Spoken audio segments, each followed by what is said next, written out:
ازيكم يا اصحابي الحلوين، عاملين ايه؟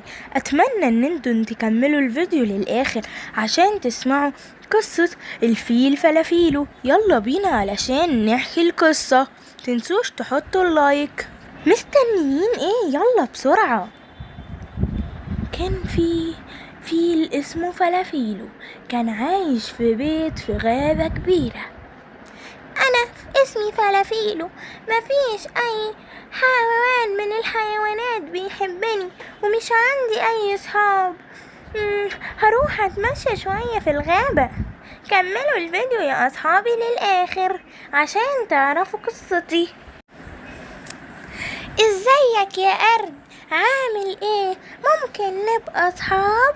لا طبعا مش ممكن نكون صحاب. انت ضخم وكبير ومش بتعرف تتعلق على الاشجار، اما انا بعرف.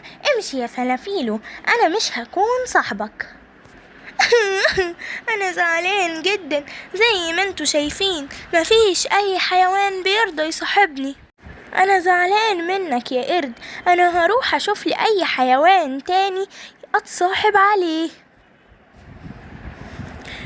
اديني مشيت اما اروح اشوف اي حيوان تاني. يا رب بقى اي حيوان يرضى يصاحبني. وبيمشي القرد وبيلاقي عصفورة جميلة على الشجرة. ازيك يا عصفورة؟ ممكن نبقى اصحاب يا عصفورة؟ انت شكلك جميل قوي. انا عارفة ان انا شكلي جميل، بس انت يا فلافيلو ضخم وتخين وودنك كبيرة قوي وعندك زلومة. اما انا بقى عصفورة جميلة بتطير في الجو وبعيش على غصن شجرة عشان انا رفيعة وجميلة. اما انت بتعيش في بيت كبير قوي عشان انت تخين يا تخين يا فلافيلو.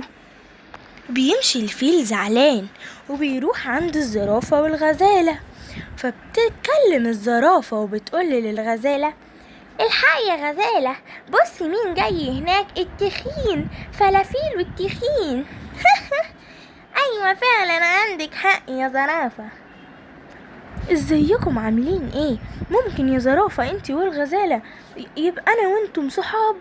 لا طبعا، انا كزرافة طويلة وجميلة وكل صحابي الحيوانات بيحبوني، فمش محتاجة صاحب حد تاني.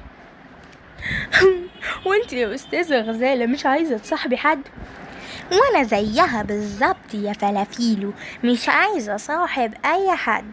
فبيمشي الفيل زعلان وبيقعد يعيط في غابة بعيدة عنهم، وبيقعد يعيط يعيط وبيكون حزين جدا.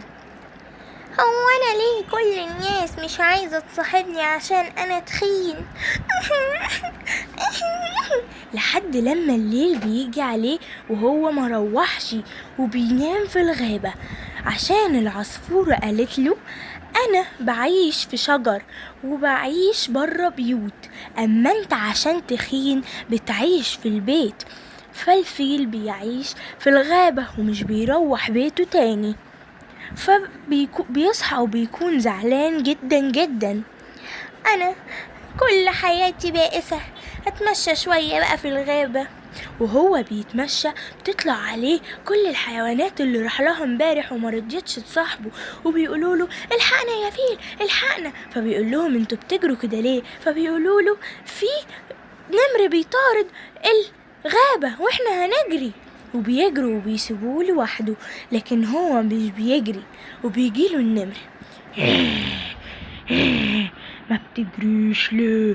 انا هاكل اي حيوان هشوفه قدامي.